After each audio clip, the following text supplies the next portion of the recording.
¿Qué onda, Consue? ¿Cómo estás? Yo muy bien, David. ¿Y tú qué tal? Bien, bien. ¿Cómo están tus reflexiones de estos, que serán, pues ya 10 años que tenemos con el tema de descodificación? ¿Cómo ha sido este desarrollo como escuela? Empezamos mucho con el tema de lo que era la descodificación como tal. Creo que es un tema que hemos ido madurando, es un tema que hemos ido replanteando de muchas formas. No sé cómo ha sido este transitar.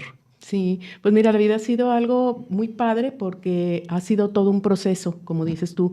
Comenzamos con el tema exclusivo de descodificación emocional, que fue parte de lo que se ha ido manejando, pero conforme fuimos avanzando en esto, fuimos descubriendo que hay muchos temas que también tienen que ver con temas familiares, con el sistema familiar, y descubrimos que muchos de los síntomas o de las situaciones que vivimos están arraigadas ahí y no solamente son exclusivos de nosotros, ¿no? Entonces, parte de lo que se ha desarrollado es el tema del transgeneracional, pero quería yo preguntarte, porque luego a veces las personas me preguntan, ¿no? ¿Qué es eso del transgeneracional? ¿Cómo es la terapia transgeneracional? ¿Y cómo puede ayudarnos esto en nuestras vidas? Sí, yo soy de la idea de que algo que siempre llamó la atención de descodificación, tú me dices, fue que siempre que se acercaban al tema de descodificación, uno de los puntos de mayor interés era el árbol genealógico, precisamente. Era como, ¿qué puedo descubrir a través del sistema familiar?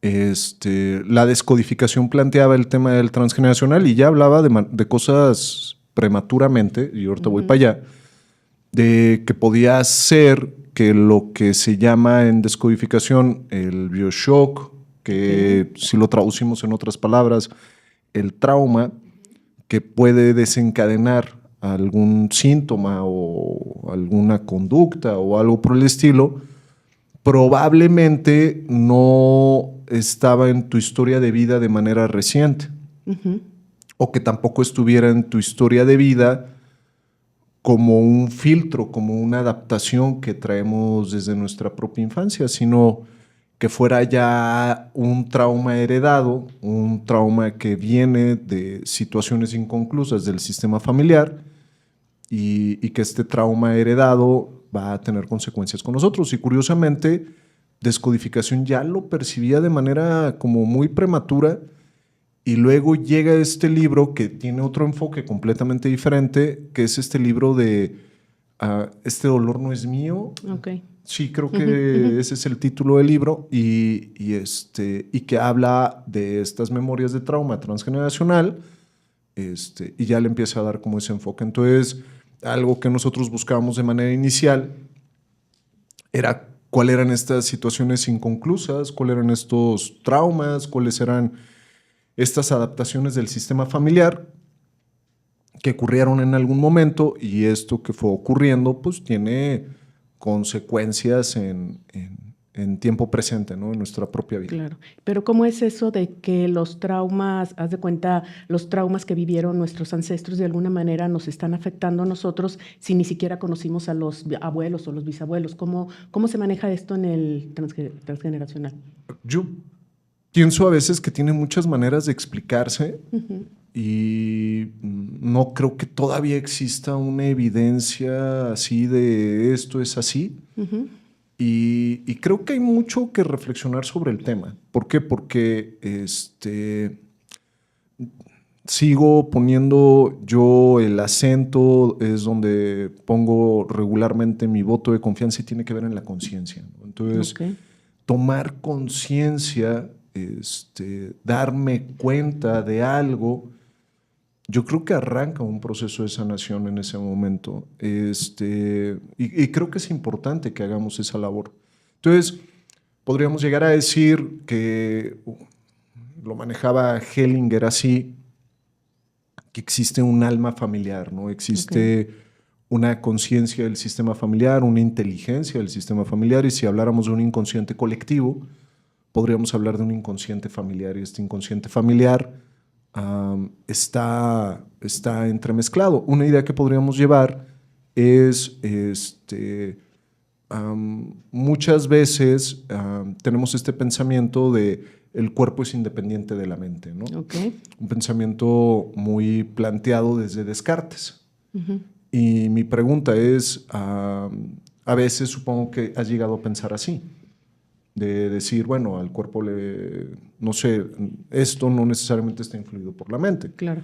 Y mi pregunta es, esto que te llega en la actualidad, ¿tú conociste a Descartes? No, claro que no. No. Y entonces hay muchas cosas en la cultura que no necesariamente conocimos a los que originaron la cultura, pero siguen influyendo en nosotros. Okay. ¿Y por qué influyen en nosotros? Porque hay una narrativa.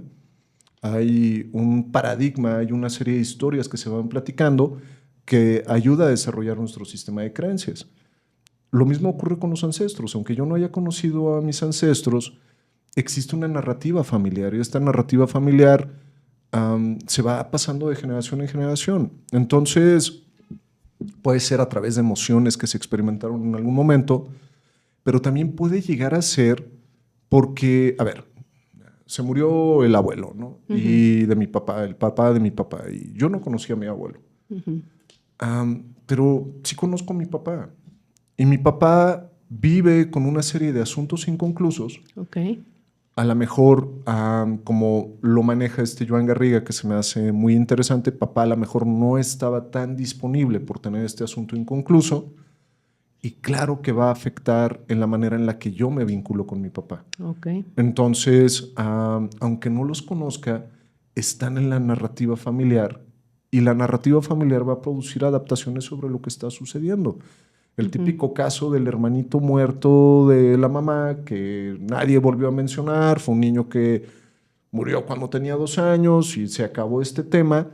No es que venga ese niño a jalarnos los pies, ¿no? O sea, sí, sino claro. En realidad lo que está ocurriendo es que es un asunto que golpeó al sistema familiar, golpeó a la abuela, golpeó al abuelo, dejaron de estar disponibles ante ese suceso y eso afectó a los hijos. Como consecuencia, ¿verdad? Es correcto.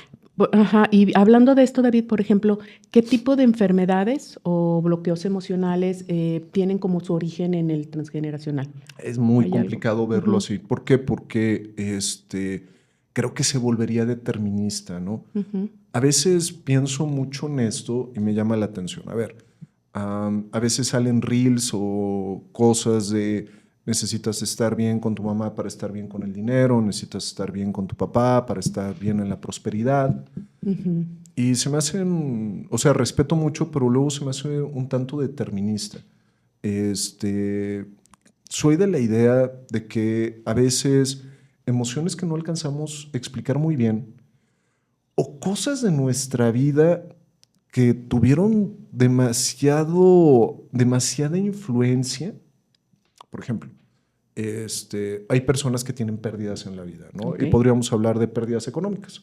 Entonces, personas que tuvieron negocios y de pronto no les funcionaron y experimentan estas pérdidas.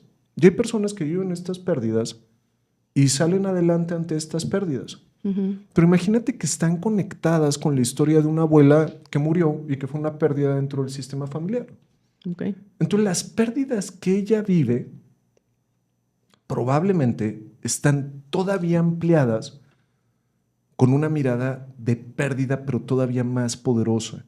Entonces ya no solo es la pérdida dentro del sistema familiar, a lo mejor esa pérdida se vive realmente como muchísima vulnerabilidad. ¿Y qué va a pasar con mis hijos? ¿Qué va a pasar con mis hijos con estas pérdidas financieras? Okay. Y entonces ahí podríamos empezar a decir, oye, sí estás teniendo esta pérdida, pero hay más elementos que están haciendo que este evento se amplíe mucho más, ¿no? Igual podríamos hablar de, sí me sentí rechazado o me siento no reconocido, pero sí estoy medio visto, ¿no? O sea, sí hay cosas en mi vida en las cuales no me siento al 100, pero no alcanza a explicar la vivencia como tal. Okay. Veo dentro del sistema familiar y de pronto veo que hay una vinculación, hay una conexión por ahí con alguien que realmente no fue reconocido por su padre. Okay. Y vuelve a ampliar esa experiencia. Entonces, creo que este tipo de terapias nos ayuda a entender cómo el sistema familiar fue construyendo dinámicas, fue construyendo reglas y fue construyendo adaptaciones. Y por el otro lado, también nos ayuda a entender ciertos lentes con los que a veces vemos la realidad. Y creo que esos lentes sí pudieran llegar a ser un factor que puede propiciar el desarrollo de ciertas conductas, ciertas emociones y por ende ciertas enfermedades. Ok, entonces es por eso que de alguna manera repetimos patrones, no sé, en el tipo de familia, en la crianza, en los temas de dinero. O sea, lo que comentabas ahorita, a lo mejor quiero entender y corrígeme si estoy mal, a lo mejor una persona que no ha tenido una vivencia en su árbol tan fuerte de temas económicos, a lo mejor vive una experiencia financiera y no le pega tanto como a otra persona que tiene ¿cómo se llama?, esos nexos o esos vínculos en su sistema familiar. Sí, completamente coincido contigo. Es decir, esos sucesos sí van a marcar una manera en la cual nosotros vemos la realidad, ¿no? O sea, son como unos lentes que nos van a estar filtrando muchas veces. Y yo soy de la idea, Consuelo, de todas las personas en algún momento sería bueno y saludable sentarnos y escribir nuestra biografía, ¿no? Ok. Y luego creo que es importante escribir la biografía transgeneracional. ¿Y qué es la biografía transgeneracional?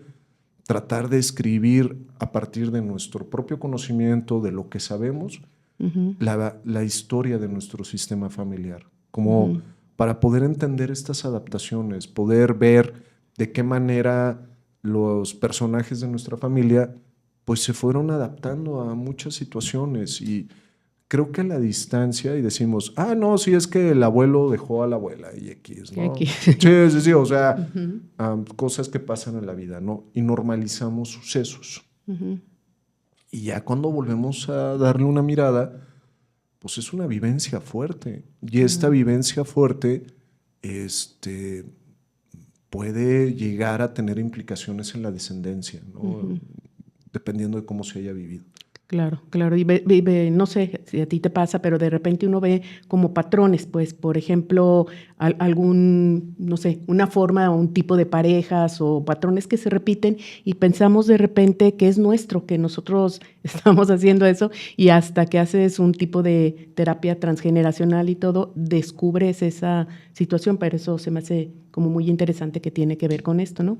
Hablando de esto, David, por ejemplo, se escucha mucho el término de lealtades invisibles, lealtades familiares, y a veces me preguntan específicamente cómo a qué se refiere eso y cómo nos afecta eso en nuestra vida.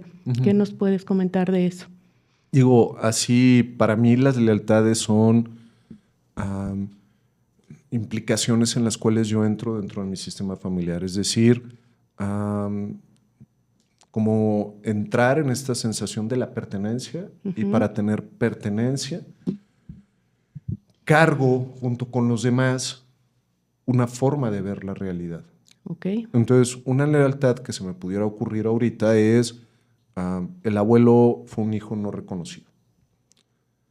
El hijo del abuelo, que sería el padre, siempre sintió que su padre no estaba disponible, que estaba en el alcohol, etcétera, etcétera, etcétera.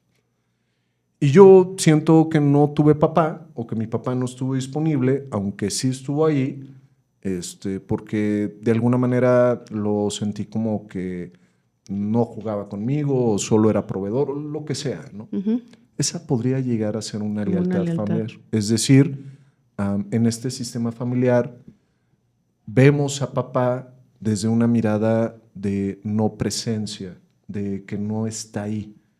Pero es una manera de cargar la memoria del abuelo, es una manera de seguir perpetuando este sentimiento que tenía el abuelo, ¿no? Entonces, esta percepción, esta lealtad familiar, la vamos arrastrando todos y pareciera ser que para pertenecer dentro de ese sistema familiar hay que ver al padre desde esa mirada, ¿no? Otra lealtad familiar podría llegar a ser que en algún momento haya existido un hombre peligroso dentro del sistema familiar, ¿no? Entonces va a pasar al lado contrario, que también puede pasar en la repetición, pero bueno, llega este hombre peligroso y en la descendencia empezamos a toparnos con parejas hombre en la cual son personas con pocos proyectos, poca iniciativa, muy relajados, pero relajados no en el sentido de relax, ¿no? De tranquilos. Sino con falta de impulso creativo, ¿no? Ok. Con falta de empuje, con falta de, como muy limitados en esa Ok. parte, ¿no? Pudiera ser una lealtad. Es decir, es más seguro toparme con hombres así, como para no toparme con estos hombres que llevan mucho mayor fuerza, mucho más proyectos, etcétera, etcétera, porque podría llegar a ser peligroso de alguna manera volver a caer en una dependencia en un hombre, ¿no? Volver a depender de alguien. Ok, entonces que se trata como que de alguna manera el árbol va haciendo como equilibrios, ¿no? Pero son equilibrios inconscientes, Sí. creo. Y de eso, ¿cómo me ayudaría a mí en una terapia transgeneracional descubrir esa parte para poder hacer cambios o cómo se trabaja esto? A ver, para mí todo lo que tiene que ver con lo transgeneracional tiene que ver con lo transpersonal. Y lo transpersonal es un tipo de una corriente de la psicología que va más allá de la persona. Okay. Que se favorece desde lo transpersonal, la toma de conciencia, la autoobservación, el autoconocimiento. Y desde ahí, creo que yo al ver esto y ampliar mis horizontes de autoconocimiento, me ayuda a conocerme en mis mecanismos inconscientes, me ayuda a reflexionar lo no reflexionado sobre mí, es decir, a darme cuenta y a partir del darme cuenta, realmente iniciar un proceso de transformación en mí mismo. Y aquí es donde a veces caemos en el punto, ¿no? Entonces, ¿cuál es la técnica que me libera de los ancestros? Yo soy de la idea de que no existe una técnica que te libera de los ancestros y creo que no es una buena aproximación pensar en eso, ¿no? Porque sí, me voy a llenar de técnicas. Sí, ¿no? O hay personas que te dicen, no, pues sí, córtalas, ¿no? Como si, no sé, como con un pensamiento muy mágico. Me da a veces la impresión de que tienen ese pensamiento de corto con esto y como si eso me fuera a liberar de mis programas, pero como tú dices, no están haciendo realmente una toma de conciencia, ¿no? Sí, y a veces, mira, ni siquiera pienso que sea hasta un pensamiento mágico, ¿no? Creo que el pensamiento mágico y el pensamiento arcaico suma mucho a veces, porque es el trance, es el ritual, es todo lo que es prescientífico, ¿no? Que creo que es un conocimiento y tiene una validez. Creo que es el rechazo, la resistencia y la exclusión. Es decir, yo al decir no quiero y corto, excluyo, rechazo y me resisto a eso que está ahí. Y creo que algo que sí nos suma mucho Carl Gustav Jung y tiene que ver con este trabajo es el proceso de integración de la sombra, ¿no? Y dentro de este proceso de integración de la sombra está la sombra familiar.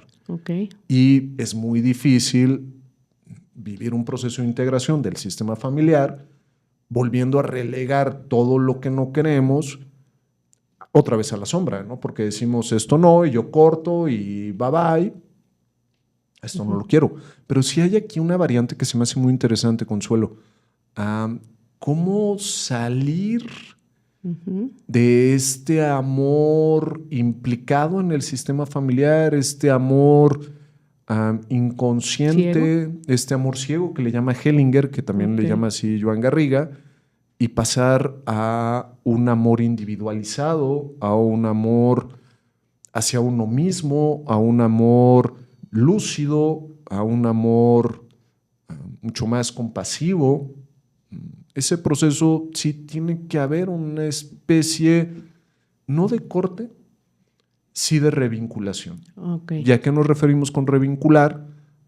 Alcanzar a decirle a la familia, querida familia, aunque yo me vaya y sea feliz y haga mis cosas y construya mi bienestar y deje de atender sus preocupaciones y deje de tratar de resolver sus debilidades, siempre serán mi familia.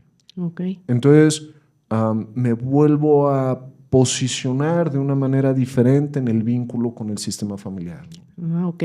Sí, porque luego de repente había como esa pregunta de que si podía yo de alguna manera como romper con el drama, con la historia, con todo lo que viene arrastrando mi sistema, que de alguna manera sería como sanarlo, pero sin tener que romper vínculos, ¿no? Entonces, con esto que nos estás platicando, creo que queda muy claro el hecho de poder sanar, pero sin desvincularme, sino más bien es como transformar, ¿verdad? Sí, yo soy de la idea y aquí creo que suma mucho lo que ha influido de alguna manera las ideas que tiene Joan Garriga. Joan Garriga me gusta, es un enfoque gestal, transpersonal, psicoespiritual, llevado también a las constelaciones familiares. Y veo y siento que nosotros llevamos acá un modelo de 3 etapas, ¿no? En el tema del árbol genealógico. La primera etapa, o lo que se les enseña aquí en nuestras certificaciones a los alumnos, sobre todo en el tema del transgeneracional, es ayudar y facilitar a las personas a expresar sus emociones secundarias, estas emociones no productivas, estas emociones victimistas, como para tomar conciencia, ¿no? Y no cortar eso. O sea, no buscar cortar eso. Creo que no suma. Más bien es integrar, eso. ¿verdad? Es integrar y darme cuenta, ¿no? Entonces, de la emoción secundaria creo que tenemos que pasar a la emoción primaria. ¿Y qué significa pasar de la emoción secundaria a la emoción primaria? Ok, y con esta emoción, ¿de qué te haces responsable, ¿no? ¿Y qué vas a hacer tú? O sea, dejo de esperar que los demás me vayan a hacer algo diferente para que yo esté bien. No, claro. Entonces, asumo yo la responsabilidad, obra de mí. Y viene una segunda etapa que nosotros presentamos dentro de estas formaciones, que tiene que ver con aprender a abrazar al sistema familiar y no esperar ser abrazado por él. Ok, ¿me puedes explicar un poquito más esto? Yo creo que es una mirada hasta más transpersonal y psicoespiritual, es decir, es la invitación que todos tenemos a sacar una banderita con el sistema familiar, una banderita blanca y hacer las paces, ¿no? Okay. Y entonces es, a ver, si yo en algún momento me sentí que no era reconocido o tomado por mi padre, una frase podría ser: papá, te tomo como mi papá, aunque yo sienta que tú no me tomas como tu hijo. Esta frase es un acto ya en la voluntad del individuo, en la voluntad propia de sacar una banderita blanca y autogestionarme, ¿no? Entonces, dejo de esperar que mi papá me reconozca, dejo de esperar que el sistema familiar venga y me abrace, y entonces abrazo yo al sistema familiar, aunque el sistema familiar no me abrace a mí. Okay. Y es una forma de hacer un acto de paz con lo que es, ¿no? Es hacer las paces, de decir, tomo mi lugar. O sea, voy a tomar ya mi lugar, voy a tomar mi posición, y aunque los demás no me den mi lugar, aunque los demás no me den mi posición, yo la tomo. Okay. Y la manera de tomarla es: querido sistema familiar, aunque ustedes no me den mi lugar, yo tomo mi lugar. Ok, entonces como dices, ya es una mirada más transpersonal, porque si no, pues no cabría a nivel emocional nada más, ¿no? No, porque al final estas partes de nosotros que son mucho más infantiles juegan mucho esta dinámica, y es una dinámica bonita, muy perturbadora y muy poco saludable, que tiene que ver con familia, quiero que ustedes estén bien para que yo esté bien, ¿no? Y familia, quiero que me den para que yo también pueda darles a ustedes y estar bien, ¿no? Y empiezo a entrar en un círculo de un amor muy... Como de sacrificio, ¿no? De sacrificio, muy... No. O sea, yo no estoy bien porque tú no estás bien, y se hace un círculo vicioso, ¿no? Es correcto. Y a lo mejor la familia no va a estar bien, ¿no? Oye, hablando de esto, hay algo que luego la gente nos damos cuenta, los típicos ovejas negras o los corderitos acá extraños, de alguna manera, ¿con qué tiene que ver o cuál es el rol que juegan en el sistema familiar esas personas que son consideradas las ovejas negras de la familia? O sea, había yo escuchado que tienen algo que ver con sanar o algo. ¿Nos puedes platicar un poquito de eso? Yo creo que ¿Cómo lo ves vienen tú? también a romper el patrón, ¿no? Del sistema familiar. Viene El sistema familiar se fue estructurando a partir de una serie de creencias, de adaptaciones. Muchas veces, cuando algo nos funciona, queremos hacer más de lo mismo, aunque ya no sea el momento. Okay. O sea, y llega esta oveja negra y rompe ese patrón. Llega y dice no. Y creo que a veces la oveja negra es portadora de una insatisfacción, ¿no? Entonces trae una insatisfacción de ver que las cosas dentro del sistema familiar no están operando de una manera que realmente ayuda a gestionar el bienestar. Es decir, en esta familia no hay conflicto, mientras todos se queden callados y se queden con un conflicto interno. Okay. Y pues está cabrón, ¿no? O sea, está terrible. Y la oveja negra viene haciendo sus disturbios. Claro, porque entonces la oveja negra empieza a abrir la boca. Y todos, cállate. Ajá, y porque se da cuenta, y creo que es una gran verdad, que tratar de no estar en conflicto con los demás, estando en conflicto contigo, es una pésima estrategia. Eso va a tener muchas consecuencias, ¿no? En tu mente, en tus emociones y en tu propio cuerpo. Entonces, la idea sería que estas ovejas negras vienen a sanar muchas cosas. Y creo que tiene que ver con algo muy importante, Consuelo. Momentos de retracción y momentos de expansión en la vida. Los momentos de retracción son los momentos en que las cosas no salen como nosotros queremos. Y los momentos de expansión son esos momentos en que todo sale como queremos, ¿no? Sí, es correcto. Yo soy de la idea, y volviendo a retomar a Joan en su libro de La llave de la buena vida, habla de que estos momentos de retracción, al final, son momentos para mirarse a uno mismo, son momentos de autoconocimiento, son momentos de... La vida nos da retracciones para que podamos profundizar dentro de nosotros, podamos conocernos más a nosotros mismos. ¿Dónde se va a empezar a generar el sufrimiento? Cuando una retracción ya no la quiero en mi vida y no quiero adentrarme en el conocimiento, pues voy a empezar a generar muchísimo sufrimiento, mucho sufrimiento, y eso se va expandiendo hasta que llegamos a cierto momento en el que tenemos que mirar hacia adentro, ¿no? Y creo que esa es la función de la oveja negra. La oveja negra nos invita a mirar hacia adentro y que al final nos lleva al tercer paso. Si el segundo paso era abrazar al sistema familiar y no esperar ser abrazado por él, el tercer paso que nosotros enseñamos en estos modelos es aprender a hacer lo propio. ¿Y qué significa aprender a hacer lo propio? Ahora sí, individualízate. ¿Y qué significa individualizarte? Busca, gestiona tu propio bienestar real, ¿no? Tu propio bienestar desde la conciencia, tu propio bienestar desde el amor saludable para ti, y que sea saludable al mismo tiempo para los demás, mientras sea saludable para ti, curiosamente. Ok, tiene que haber ese equilibrio, ¿no? Sí, es muy difícil dar cuando ya no es saludable para mí. Entonces creo que algo que sí tenemos que aprender a generar en nuestra vida es aprender a dar mientras sea saludable para mí.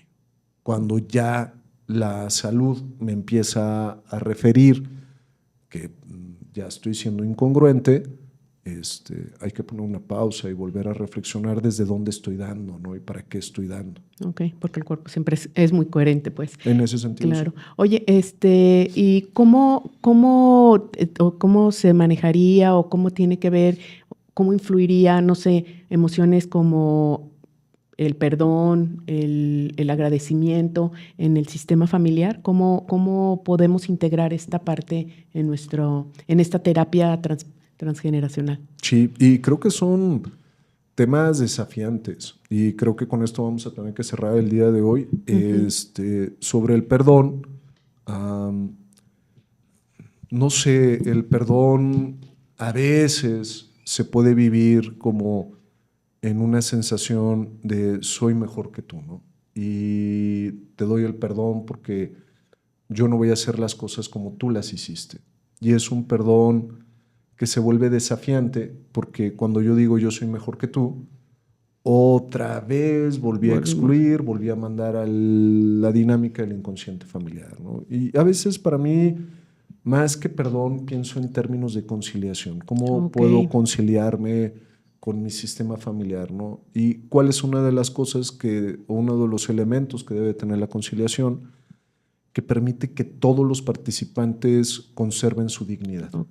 Entonces, se vuelve muy desafiante. A veces hasta soy de la idea de que el perdón debería de venir de nosotros mismos, con nosotros mismos, ¿no?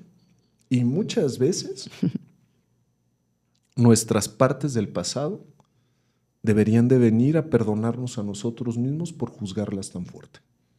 Entonces, creo que por ahí a veces soy de la idea. Pero bueno, creo más en términos de la conciliación. Y en el término del agradecimiento, soy de la idea de venimos a la vida a poner nuestros dones, a poner nuestros dones al servicio de la vida y prosperar en este sentido, ¿no? Y eso es lo que nos regaló el sistema familiar. Un terreno muy, muy, muy fértil para el desarrollo de nuestros propios dones. Entonces, creo que en ese momento es cuando surge esta frase de Hellinger que solo se puede entender desde un nivel mucho más transpersonal, que sería mejor padre y mejor madre, la vida no pudo haberme dado, porque esa frase se entiende en el sentido de fue el terreno adecuado, fue el terreno saludable para el desarrollo de mis propios dones. Entonces si cerramos esto con esta frase, ¿cuál sería? Si cerraras esta charla que estamos teniendo, ¿cuál sería una frase que nos dejarías que tú sientas que tiene mucho que ver o que sería como, no sé, como el centro del tema de la terapia transgeneracional? Híjole, se me hace muy complicado, Consuelo, poderlo poner en una sola frase porque creo que estamos en diferentes momentos todo el tiempo. Sin embargo, creo que en este momento una buena frase sería, querida familia, los llevo a todos en mi corazón, ya haya sido como haya sido, cada uno de ustedes forma parte de una historia, de una narrativa, todos tienen un lugar, todos los sucesos tienen un espacio en mi corazón y lo tomo así como me llega y así como lo tomo, lo pongo en la vida y me oriento hacia la vida y lo de ustedes que está inconcluso lo dejo con ustedes y me pongo yo a hacer mis tareas y mis asuntos pendientes, ¿no? Súper bien, súper bien. Entonces, a ver el sistema, ver todo lo que nos heredaron, ver todo esto y la chamba está en nosotros, ¿verdad? Básicamente. Sí, completamente. Pues muchas gracias, David. También para mí fue un placer y un gusto estar aquí contigo y escuchando todo esto. Muchísimas gracias. Nos vemos pronto. Sí.